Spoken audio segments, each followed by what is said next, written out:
Point হচ্ছে তুমি কাউকে কোনোদিন খুশি করতে পারবে না। তুমি যেদিন যে চাকরি পাবে তার পরের দিন থেকে তুলনা হবে অন্য চাকরির সঙ্গে। তুমি যদি আজকে ডব্লিউবিসিএস গ্রুপ সি পাও, তোমাকে তার পরের দিন বলবে আরে সি তো সি, এক্সিকিউটিভ একটা আলাদা জিনিস। যেদিন তুমি এক্সিকিউটিভ পাবে তারপর দিন তোমাকে তুলনা করা হবে ইউপিএসসির সাথে। ইউপিএসসির হচ্ছে আইএস পোস্ট একটা আলাদা পোস্ট, বা তুমি যদি ইউপিএসসি যে কোনো পোস্টে চলে যাও তার ক্ষেত্রে তার সঙ্গে তোমাকে ডব্লিউবিসিএস তুলনা করা হবে। আবার ইউপিএসসিও যদি ক্লিয়ার করে দাও তখন তুলনা করা হবে আইএস এর সাথে। আবার যদি আইএসও হয়ে যাও তখন তোমার সাথে তুলনা করা হবে এ তো লম্বা, এ বেটে, এ কালো, এ হলুদ, এ সাদা। অতএব কাউকে কোনোদিন খুশি করতে পারবে না, নিজে খুশি থাকার চেষ্টা করো।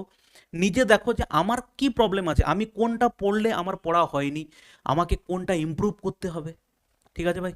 এই জন্য যেটা আমি বলছি, বারবার বলছি, তুমি এখন বলবে হ্যাঁ আপনি তো জ্ঞান দেবেন, অনেক কথা বলবেন, কিন্তু তুমি একবার ভেবে দেখো যে যে জিনিসটা তোমার হাতে নেই সেটা নিয়ে তুমি ভেবে কিটা করবে।